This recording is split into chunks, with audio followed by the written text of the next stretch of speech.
Hello, precious people. I'm Jacqueline Parks. Welcome to my channel. Today we're going to be exploring our creativity. So, some people struggle because they feel like they're not creative. And I'm probably one of those people too that feels like I'm not creative in some areas. In other areas, I'm a little better at. So, let me put my hair up. I had it up, but then it was kind of fuzzy, and I was like, we'll put it up real quick. So I have some ideas on how to get started with being creative.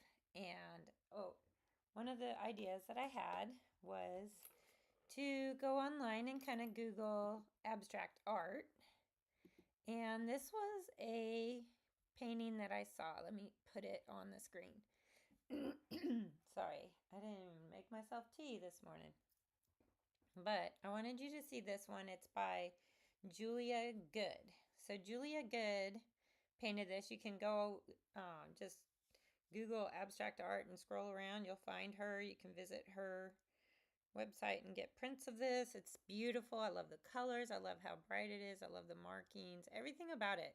I think it's made with acrylic or oil. So it's a different medium than watercolor. But I definitely am inspired by this.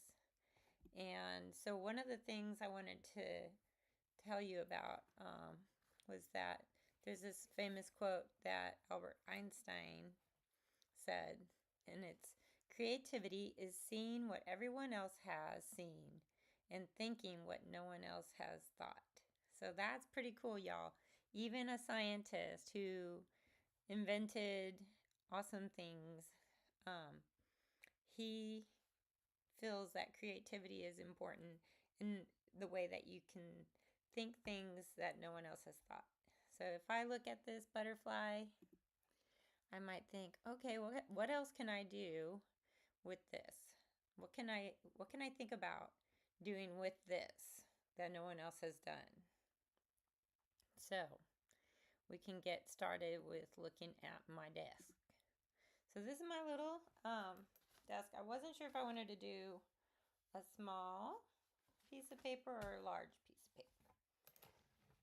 But I do think that that framework that they did, that size, would be very easy to frame and very easy to duplicate. And so these are the kind of things that I think about too. It's like, okay, what's easy to frame? Something small like this size can become a card. See how I made this waterfall on one? That could be turned into a card. This could be easily framed. There's a lot of ways to go about it. I do get these little canvases that I can create mixed media art. So there's a lot of ways to go about doing this. But I do think it's very important to not limit yourself at the beginning of being creative, because when we think about being creative and we put a mindset of we're not creative, so why should we try to be creative?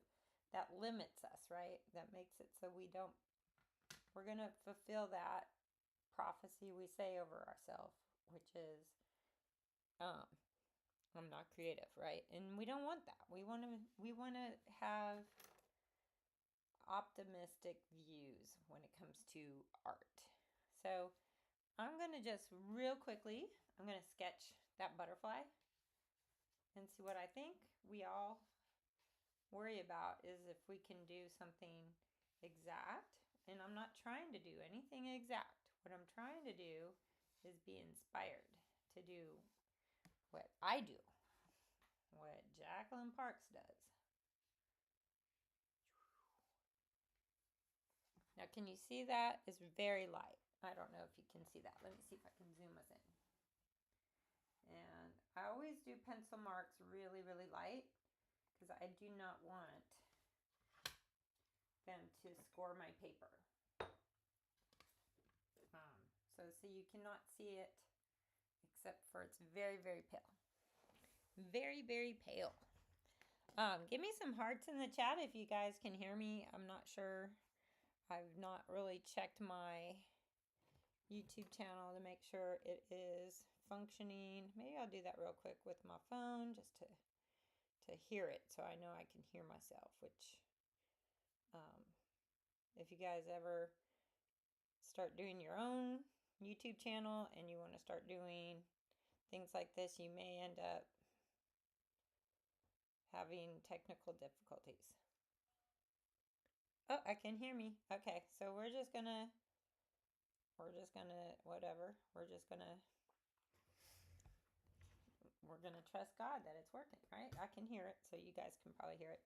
Okay, so this is my palette. I started off with a very cheap palette from Hobby Lobby.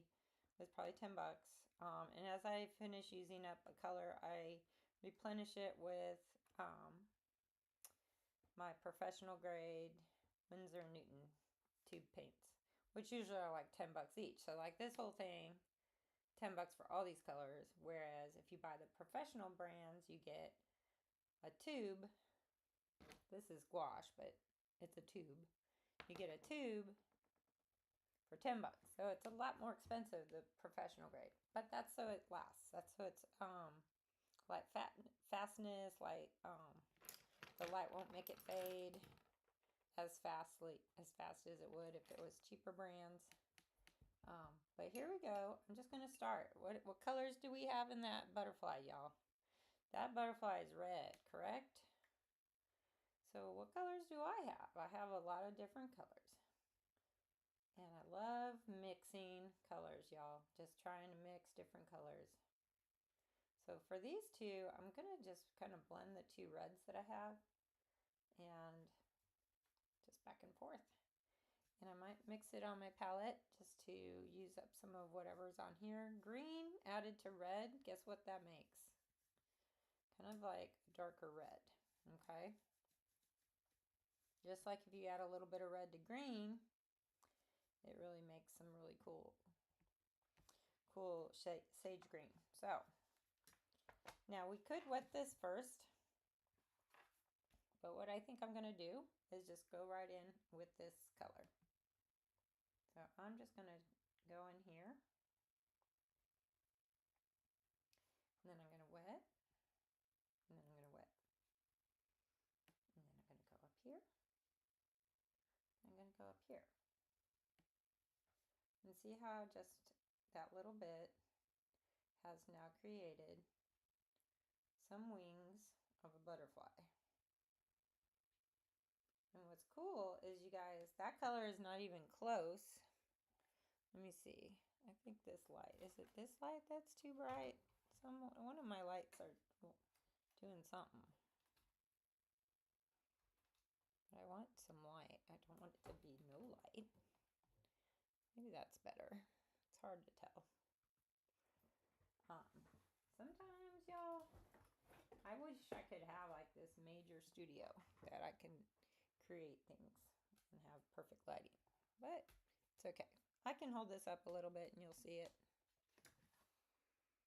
See that? Now, is it like that? No, it's not. It's getting close to being something, I mean, recognizable. But with watercolor, y'all remember, it's layers of watercolor. It's not like painting with acrylic. Acrylic, you just put pretty much one layer. So I'm going to go in now with this super high intensive, if I can get that little piece of hair. You know, try and keep my cat out of here. My cat gets into things and sheds. Now what if I just keep putting in color straight in? Like, what happens then? Well, we're playing and we're not limiting ourselves, because when you're being creative, you don't want to limit yourself. You don't want to stop and think, should I do this or should I not? Because that will limit what you do and how you can grow as an artist and how you can actually experiment and find new ways of creating. So right now, what I'm showing you is just very simple, but it's also not looking how the finished product will look. And I say product, but what I mean is art piece. So I'm just getting some nice color in there. Y'all ever play with different colors? Do you ever have a color where you've like never used it before and you want to try it? I've ordered some different colors online and been very happy with it. Like I've been really happy actually. Sometimes I find a really pretty color and I just start using that color. All right. So I've got that going and it's kind of a pink. It's a pink red, which, it's okay. Now what if I want to add some of my oranges in there? So I got to re-wet these. For whatever reason, I don't use a lot of orange. Do you guys find that? What colors do you guys neglect the most on your palette? I'd be curious to find out which colors y'all neglect the most. You can write it in the chat. So like for me, the color that I most neglect is orange. So, see, I just typed that in because I'm following myself right now. Isn't that pretty interesting? Okay, so I have this orange color, right? Kind of mixed in to my red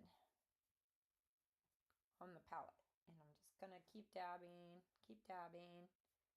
And maybe I don't like that color, but I'm going to put some on there just to be like, what's it going to do? And I don't think this paper is my arches. So it may not be, may not do what I want it to, but that's okay. But see, I'm just kind of playing. And if you guys are just worried about like the costs, get like some Crayola watercolors and some cheap paper and just try it. You can even use cardstock. Just try something new. Don't be afraid. The Bible does say, do not be afraid, like 365 times. So I feel like we can trust the Bible and not be afraid. So now I'm going to go in with my really super bright red. Let's see what happens. If I just get a little bit on the tip of my brush. And see, I'm just dabbing some dots. Why not, right? Might be fun. Might be real fun to do that. But so far, what am I getting? I'm getting some real pretty blends. Some real pretty blends, y'all. And I'm not thinking about it. I'm just doing it. I'm just exploring and trying new things. I wonder if I lift this up just a little bit, if that stops being a glare. It doesn't really. That's the problem with watercolor too, trying to film it. If you're a watercolor artist trying to start a new page for YouTube and you're like, how do you film? And it's very shiny. So sometimes you just got to experiment too with that. But see, look at that drip. Do I want it to drip? Maybe. That looks kind of cool. Now, what about that, y'all? What if we just want to take some drips and drip? What if we do? What if we want to do that? What if we just want to drip it? I mean, no one said we can't.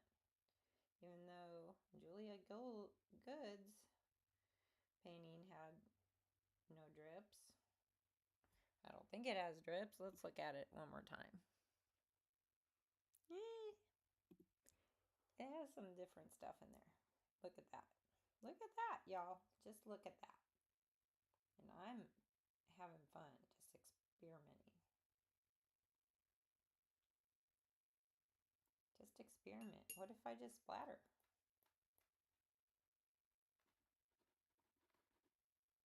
What if I splatter? And make a big mess. I love watercolor because it's basically super easy to clean up. Super easy to clean up. All right, let me see what else we're going to play around with. So the background, let's look at the background again. Look at that beautiful background. It's kind of got a lot of square shapes in there. The square shapes, maybe I don't want square shapes. Maybe I want to do round shapes. So let's see what we do if we can come up with some round shapes. And look at this. I have my little turtle palette that my daughter got me a couple years ago. I recently broke its lid, but we tried gluing it. But it is supposed to be like this. And then this is like the water bowl. But I don't really need the water bowl, but I do like his cute little face on here. So I'm going to wet this real good. And I'm going to pick a blue in here. Maybe this one. Kind of like this one. I actually squeezed out all the blues I had just to experiment with them. So I made a whole palette just of blues. Is that cool? It is. I think it's cool. All right, so now we're going to do, instead of circles like Julia, we're going to do, squares, we're going to do circles. So I may just do some circles down here. What do you guys think? Circles are good. I could have did triangles. And, that just kind of goes back to the quote from Albert Einstein, which is to think differently. That's all. You see the same thing everyone else sees, but you think differently. Your thoughts are different. And that's why we're playing with this, but we're not limiting ourselves by saying that's not going to look good. What we're doing is we're just trying new things. So I may try a different blue. Let's see what color blue this is. So I like that. Ooh, look at that. And see if I limited myself to one color of blue, what would happen? We would be sad because we would not get all these beautiful blues. So I'm just going to put some in. And is this a work of art? Not yet, but who knows? With some time and patience, we might get there. Now, what if I want to do some splatters?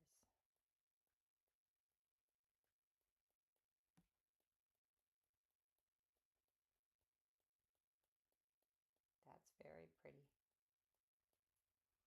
I'm going to put another circle. Another blue. Let's try this. Got so many blues in here.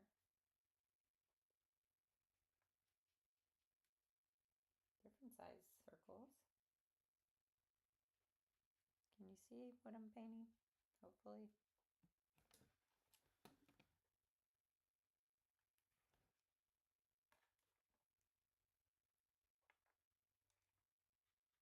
What if I just put water? No paint, just water.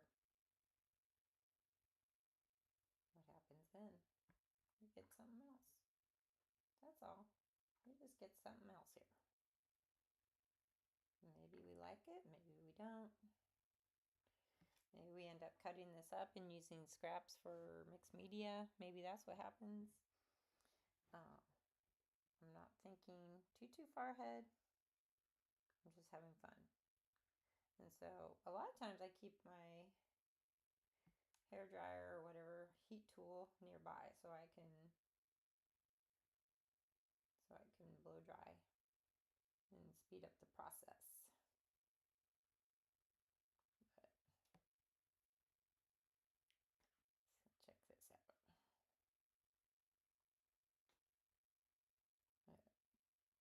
Who do you guys follow online that makes you inspired?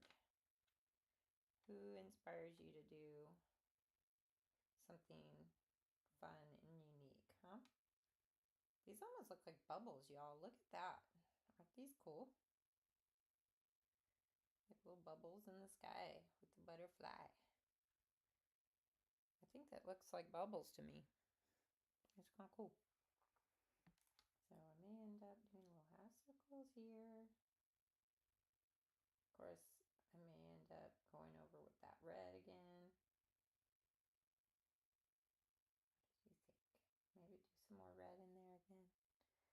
right now it's not really showing me a whole lot of,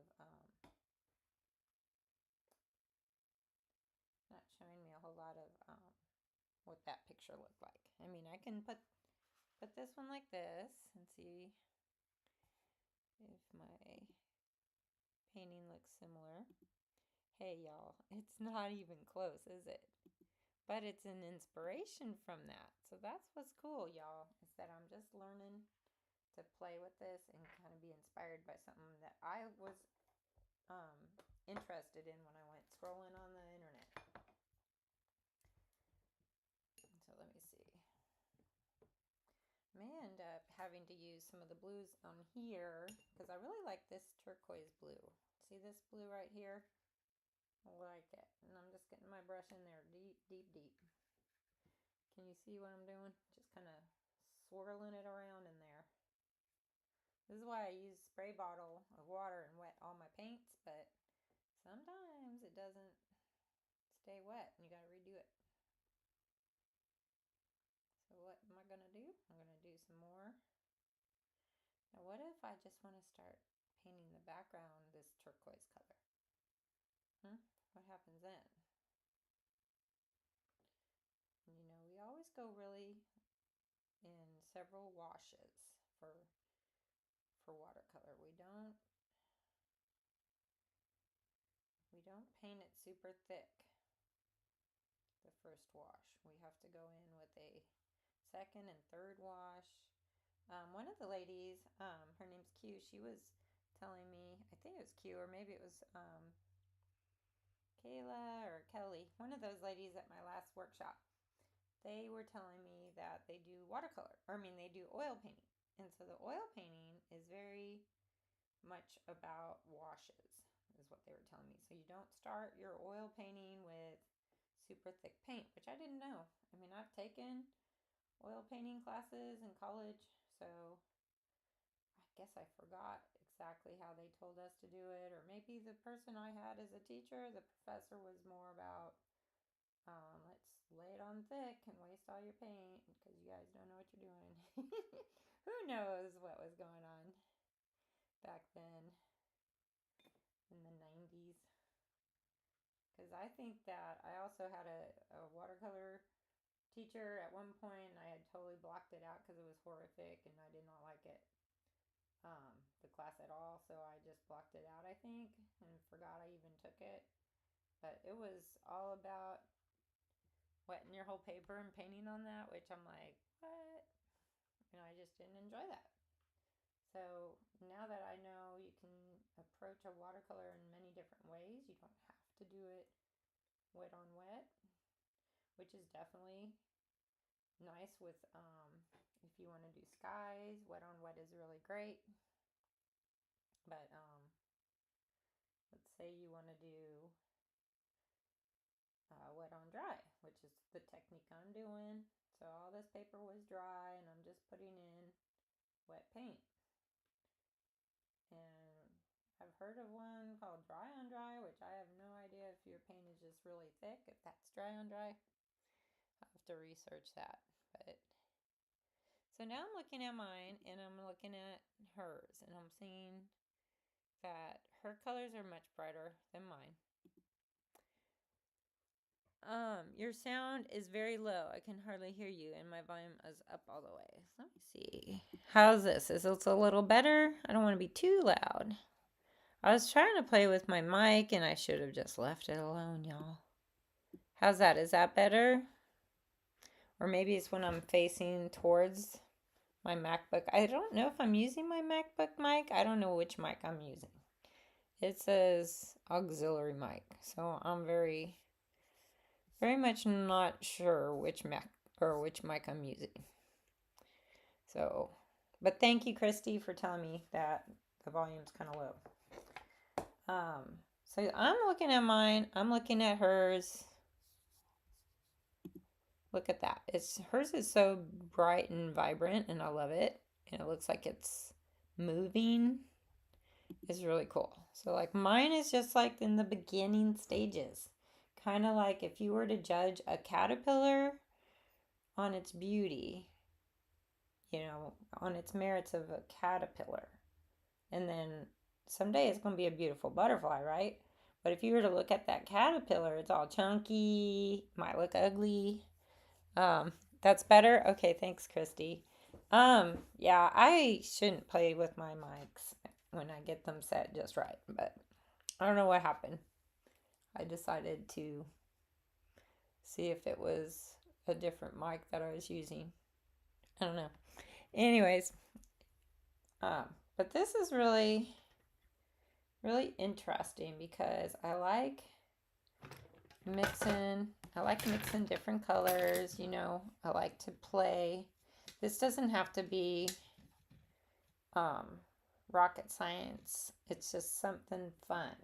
And that's what I have to remember, is that I'm just having fun. And I'm not trying to make a masterpiece every time. I'm just trying to create what I like. And the problem sometimes is I may not like this beginning stage, but it can still become what I want it to if I have patience and I work at it. So I'm just trying some more of this super vibrant red in here. It's probably it's not Alzerian crimson, I don't think. I think it's red cadmium. So now I'm going to put some more reds in here, right close to the body. And just kind of let it bleed into whatever's already on there. And then rinse my brush. Now what if I want to try and do something more along the lines of this green turquoise color? Because I haven't used this on either. Oh, in the chat, Christy, tell me which color on your palette is the least used. Like, tell me in the chat, type it in there. If like it's orange, purple, green, gray. I think I don't use my gray too much. But this color green I don't use too much. Can y'all see what? It's kind of like a, I don't know what color green that is. It's different, that's for sure. It's a different color. So I may end up changing this. But what happens if I put that green over the top? What happens? We're just going to see what happens, because sometimes we get a happy mistake. Just like Bob Ross likes to say, happy mistake is a chance to embellish, right? So I may like that green. I don't know. Maybe not. Now I'm doing it really quite dark over here. But I'm just having fun right now. And you know, I may go over this with some words with a black Sharpie, some scripture. It just depends how I'm feeling. That might be fun to do. I hear someone meowing. It's probably my child. Oh, if you guys enjoyed Jess and I painting that one time together, let me know if you want to do it again. So Chrissy said, orange for sure. Painted a rose in yellow and orange just to make myself use it. Yes, yes. Sometimes I do that. I'm like, what color can I use today that I can use up? And I'll be like, orange for sure. So why is that? Why do we not like the color orange? I wonder. I need to figure that out. Why do artists not want to use orange? Is it not pleasing to the eye? I don't know. Peach is kind of pleasing. I like peach. So see already, even though my lighting is not that great, let me see. It's getting kind of pretty depth to it. And that's what I think we need to remember, is that we want our depth. Let's see if I move that over. So maybe I'll just splatter. And I do like splattering, y'all. That's like one of my favorites. I like splatters. But I do like drips too. Look at this. And that's kind of fun to just watch it kind of go down. So that's cool. Maybe I'll add some more orange in here. So I'm just going to mix them up. This, like, I think it's light cadmium orange, maybe. It's kind of hard to know what colors these are. See how that's pretty? I like that. And so mine may not even look like my inspiration art piece. It may not even look like it. It may end up looking completely different. And that's okay.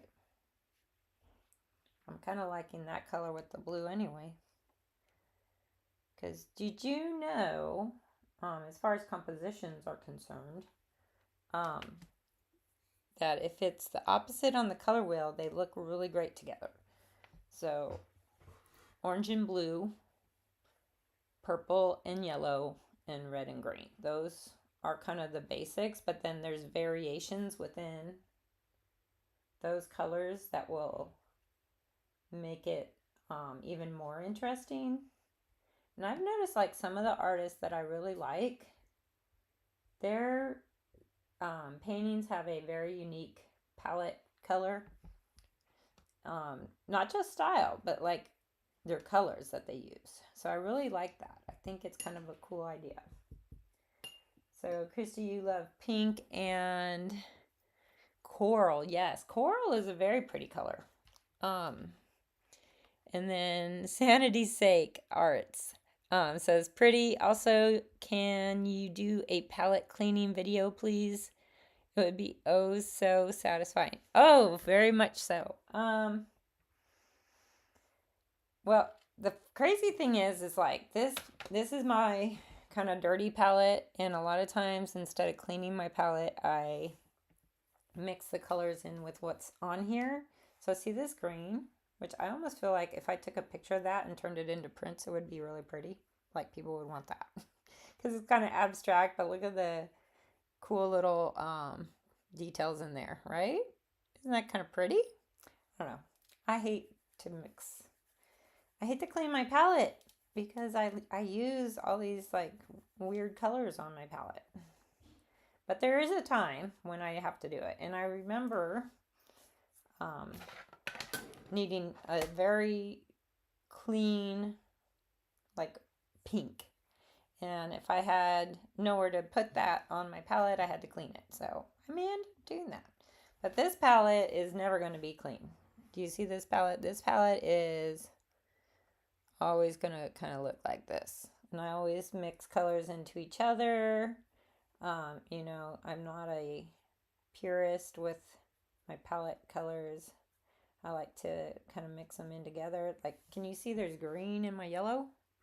That happened because I was taking some of my green and I wanted it to have yellow. So I dip it in there. And it just kind of makes it kind of dirty, I guess. But it's kind of fun too. So now I've got this color. I don't know what's in there. I was trying to mix an orange color with that light orange. And see, I just kind of like to splatter. But now, have you guys ever used Payne's Gray? I took the black that was in this palette and removed it.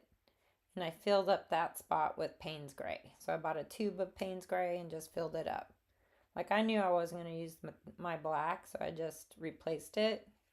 Now my white, I don't use too much, but I will fill it with some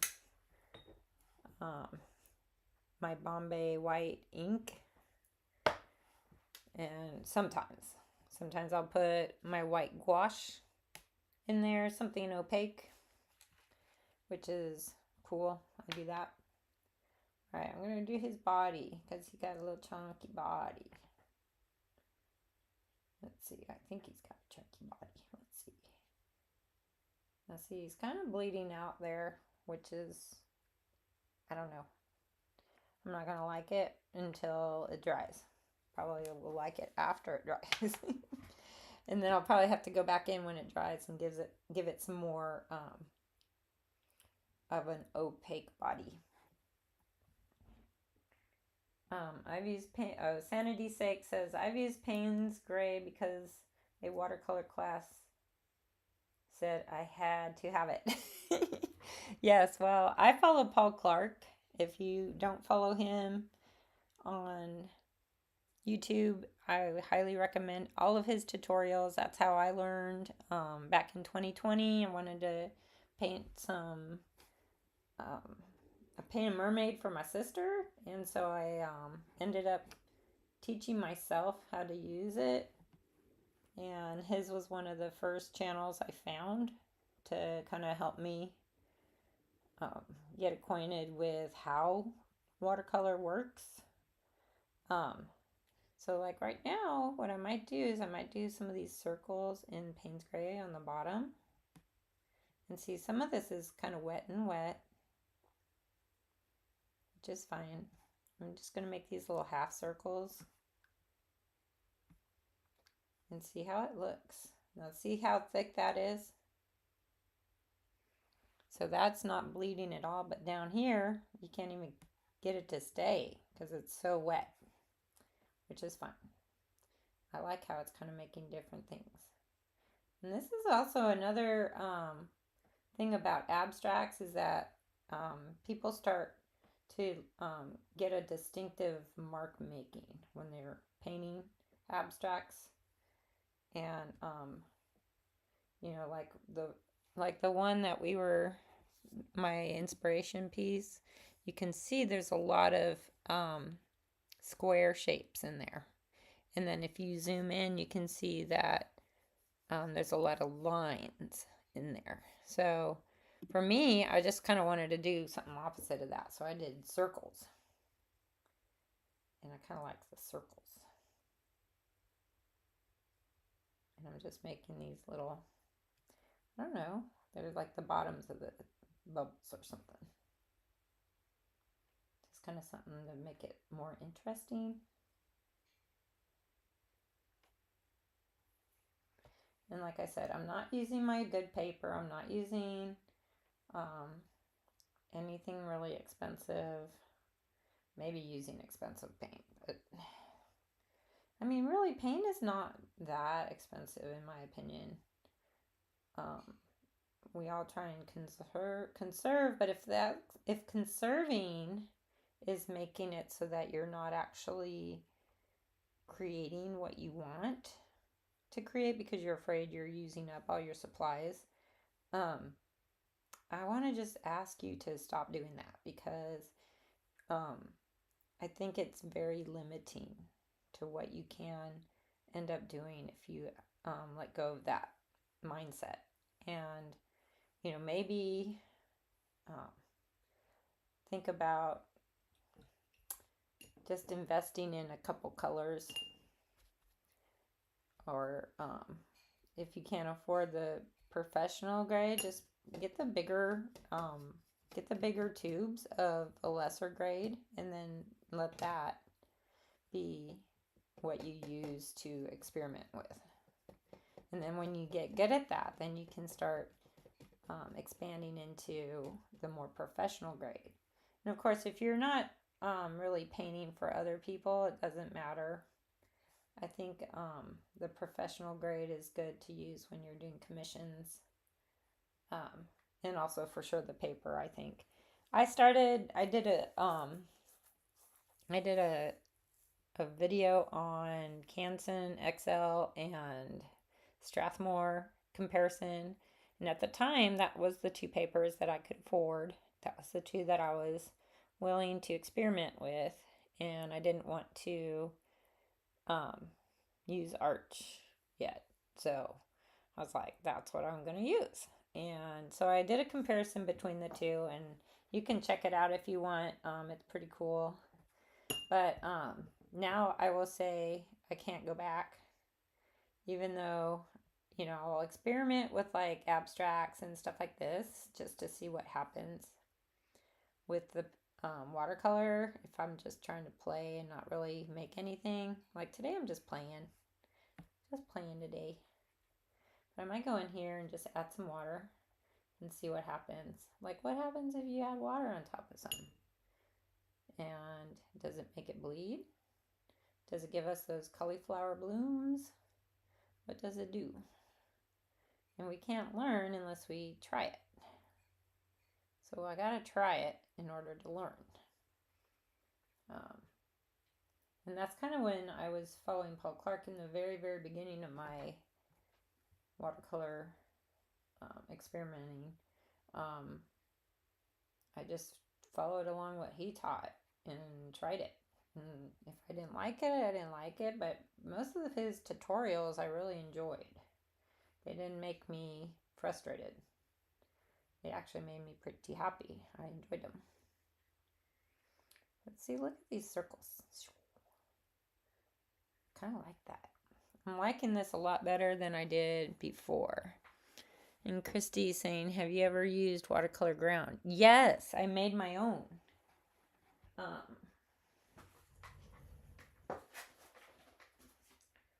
I can't show you all the different things. So acrylic gesso is part of the recipe. Modeling paste is part of the recipe. I think it's Liz Chatterton that has the recipe on her YouTube channel. So definitely if you want to make your own, you can. You can buy watercolor ground, and the watercolor ground I've seen is almost like a little bigger than this jar. So if you want to paint a canvas with watercolor ground and then watercolor on it, you might want to make your own, because a little thing like this would probably be about $15.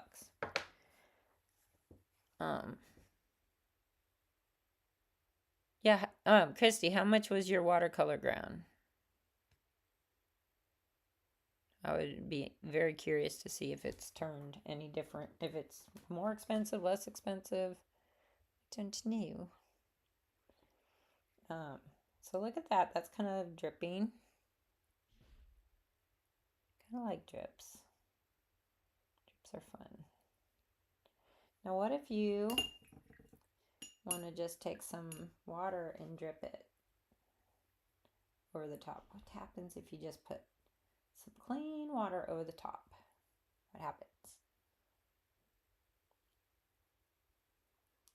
It's going to make a mess, maybe? I don't know.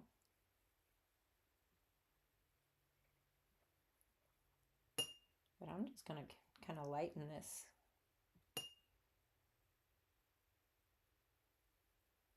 And you know, I normally have like a little pan under me that catches all this. Ooh, I like that. Do you guys see that? That's really pretty. I don't know if you can, if the light's catching that just right. It's so pretty. May stop right there because it's just beautiful in real life. So maybe like that, go across the top and the bottom. And I don't know, maybe I'll make it go down some more. So it's starting to come along. So Sanity's Sake says, the watercolor ground I've seen costs about $20 for a jar. Okay, but you're in Canada, not the US. Yeah, I hate that Canada is like so much more, and y'all's dollar is not that much different than ours. Because yeah, I've been a Stampin' Up! Demonstrator, and we have different catalogs for Canada than we do for America, the US, and that was always one of the contentions with the Canadian demonstrators, which I don't blame them. Don't blame them.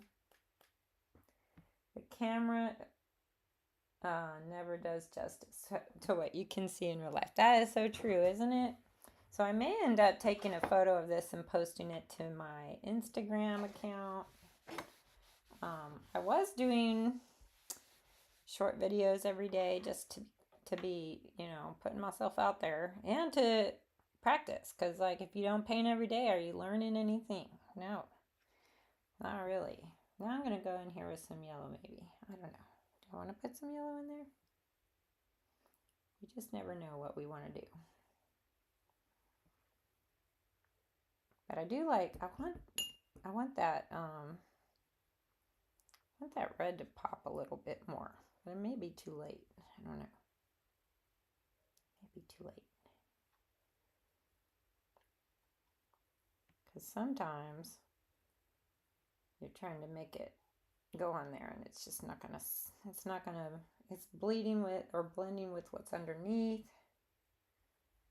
So maybe that's what's happening here. But I also think it has a lot to do with this paper. But it's kind of cool. I kind of like some of the areas down in here. There's a lot of really cool looking things in here.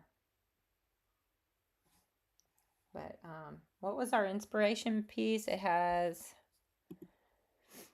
a lot of some kind of orange gyppies or marks on the right hand side, and it has a lot more white on the left hand side. So mine is starting to kind of look like hers, but I'm not trying to copy exact. What I'm trying to do is just make something that's like, my own.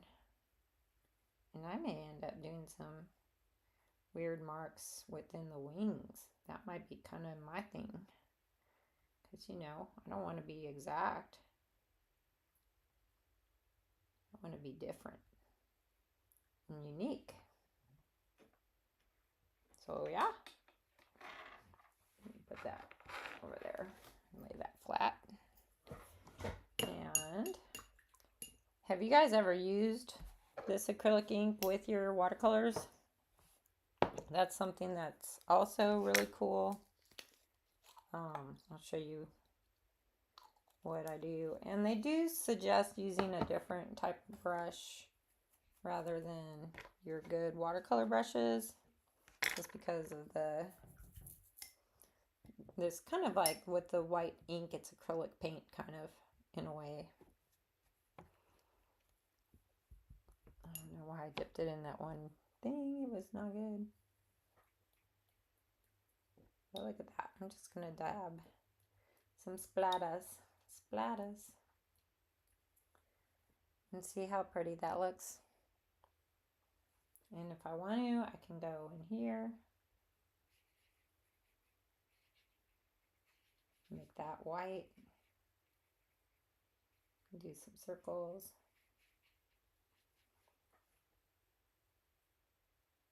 And then it may end up doing some white in here. Ooh, someone's texting me. Usually you send me a text, Christy, and say, hey, paint this. And it's like, yeah, that would be great. All right, I'm going to keep adding some white up here, because that's kind of what I wanted to do anyways, was have some whites up here.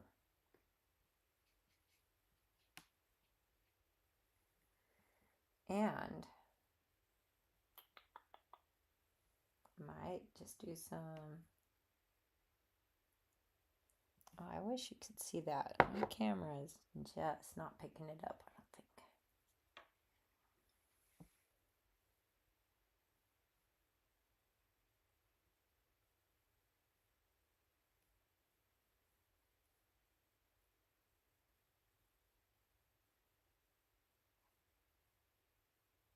But yeah, just play.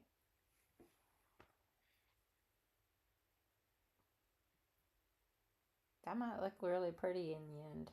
I don't know, we'll see. We'll see what happens.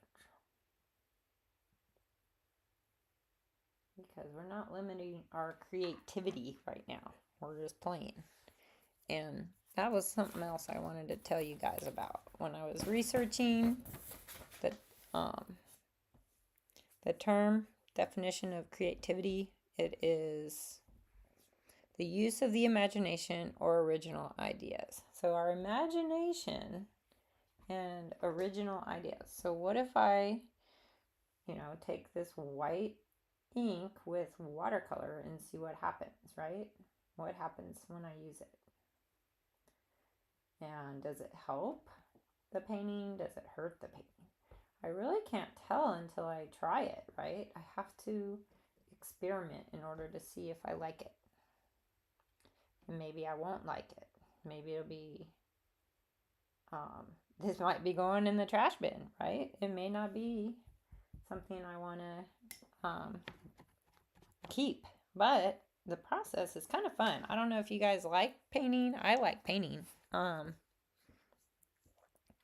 So Chrissy said she bought a very small Daniel Smith kit with watercolor and a tiny bottle of ground for $40. Okay. So yeah, that could be, watercolor ground can be pricey. I bought that big jug of acrylic gesso, and then a big thing of modeling paste. And I think I can't remember the ratio, so don't quote me, but I think it's like 3-1. So, but like I said, go find Liz Chatterton. She's got a great recipe for that. All right, so now I'm going to get some just plain old water, and I'm going to do something weird here. What am I going to do? I'm going to kind of blend in while that's still somewhat wet, the white in there, and just kind of smear. What happens when I smear it? Uh-oh, someone is calling me. I'll call him back. Can you all hear that? I hate that. It's like, oh. But maybe I don't want all this down here like I had painted. And the cool thing about watercolor, let me just tell you the really, really cool thing that I love about watercolor is the fact that you can dab. You can dab that out. Like one time when I was painting a palm tree and I did not like how the leaves were turning out, I just washed the whole watercolor paper, dabbed it all out, and started over. So that's definitely something you guys can do. Don't ever feel like when you made a color on your paper, that's where you're stuck and you have to just keep it. I mean, that's the thing about watercolors, is so cool that you can lift it.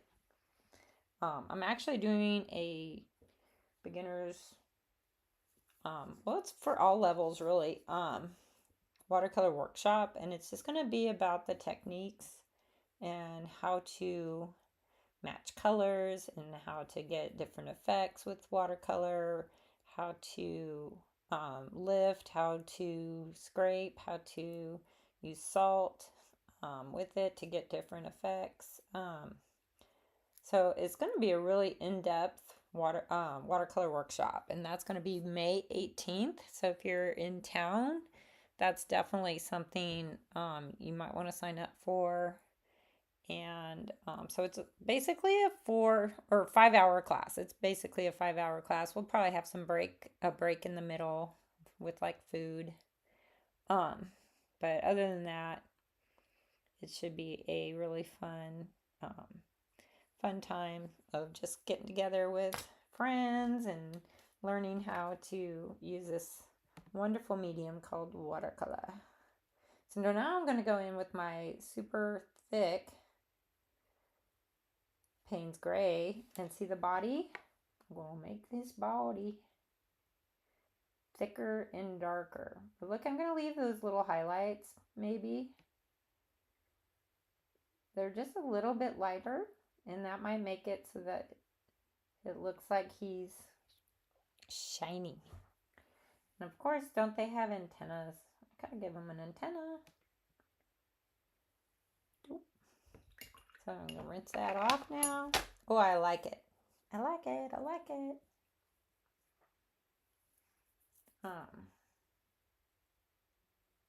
Yeah, that's looking pretty good. In fact, I almost dare I say, I might like it better than my inspiration now. Why? Because look at this. It's turning into my creation, and I'm really loving the colors in here. Um, all these little white splatters, I'm not sure if I'm going to keep them. I may go over this with some orange, even though I kind of like how it's light. But I might do some of my orange, light orange in here. Look at that. That's pretty. Ooh, and there's this stringy in there. Or is that my pencil? That's my pencil. Sometimes when you use your pencil to draw your image before you paint, it might show through if you're a real light painter. So that's one of those things that I try to use it real light, but it still sometimes shows if I'm being too translucent with my painting. But oh, Christy, I don't know if you come down here sometimes for the arts and crafts show in Fairhope. I went on Friday with my friend Carmen, with our friend Carmen, and we really saw a lot of beautiful artwork, and that was so awesome. And wait a minute. So let me talk to y'all. So yeah, we went to the arts and crafts show on Friday. That was so much fun to walk around, and then it started thundering and lightning, so we had to leave. And but then I wanted to go back on Sunday and buy some of this artwork that I had seen. Plus, I didn't get to see all the booths, so I wanted to check out more of the artists, and didn't get to go because they shut down on Saturday and they didn't have it on Sunday. Oh, you hate that you missed it? Yeah, it was really good. They had a lot of really amazing artwork. Just some really unique things to see. That's again a lot of creativity because people doing new things. There was this one, I think he was Japanese watercolor artist who was painting on leaves, and he told me he buys the leaves already blanched and prepped and dried. But it was really cool to see his artwork on a giant leaf. There was another artist. There was two artists that had pressed flowers that they turned into works of art. So they would take, if you wanted to do something like your wedding bouquet or flowers from your wedding, if you wanted to give them to them, they can make a kind of beautiful memory art from your flowers from that day. So they were really cool. Or if you took flowers from a funeral, something like that, you could do that. So they were very creative.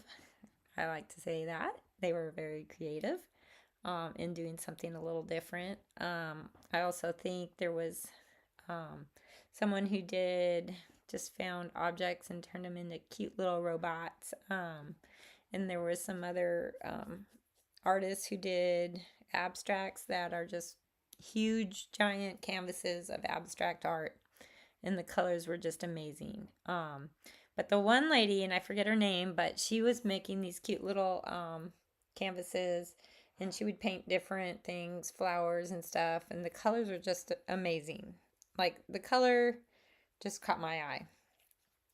And even if they're flowers, like everyone paints flowers, but for some reason I was like, this is unique. The color in these flowers is unique. And it just made me want to buy one, and I was going to go back and get it. And then, of course, Sunday they weren't there. So I'll probably have to go find her website and see if they sell them online, which I have some stuff on my website, but I don't keep it up. And I wonder if other artists are the same, like anything to do with my website. I'm like, can someone else do my website? Because I hate trying to edit my website. But it's probably something I need to do at least once a week, which, you know, when I sit down to do it and I start coming up against error messages or it doesn't look how I want, then I just shut my computer and I'm like, let's go paint. Because that's where I feel joyful. Not on the computer trying to edit images and I don't mind writing a blog, but sometimes when I go to put an image with my blog, it makes the letters the words go weird. And then I'm like, what happened? I don't know. I even took a class. I went and figured out how to do websites, but it was not that great. I mean, the class was great, but it's a lot of work. But anyways, here is my painting. What do you guys think? It is 11:02, so about an hour I did this. Now, do I want to add any more to this? I can. I can add some like little black dots. I can add some little black dots. I don't know if I like it with little black dots. Maybe, maybe not. I don't know. Might have ruined it, but that's okay because I was playing, right? We don't worry if we're just playing. So, but I actually think that looks very pretty. I think it does look very pretty. Might add. I didn't even add some purple in there. Maybe some purple in there just to give it a little shadow.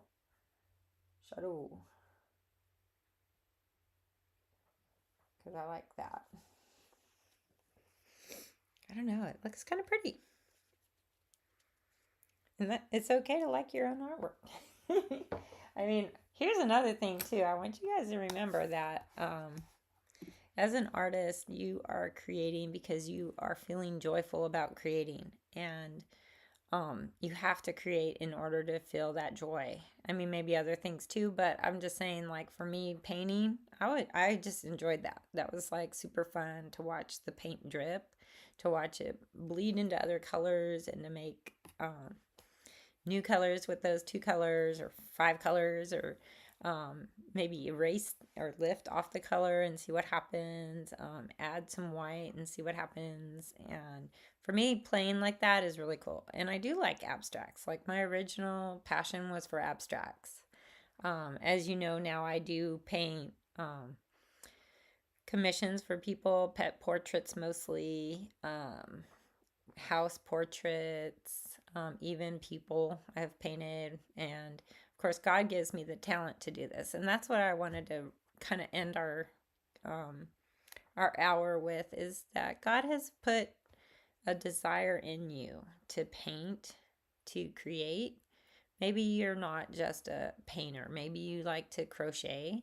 Maybe you like to sew. Maybe you like to write. Who in the chat likes to write? I used to have this huge passion for writing. And even just like a year ago, I felt like God was calling me to write a book. And I put an outline down and wrote some scenes from the book. And then I kind of got discouraged for whatever reason, because I felt like someone already wrote this better than me. And that is really what's so hard. That's really what's so hard as an artist, is comparison, and saying that someone's doing what I'm doing better, which just defeats me. It defeats me. If someone can write the book better than me, why would I write the book? Oh, you love to write poetry, Christy? I would love to hear some of your poetry or read it. You should send it to me.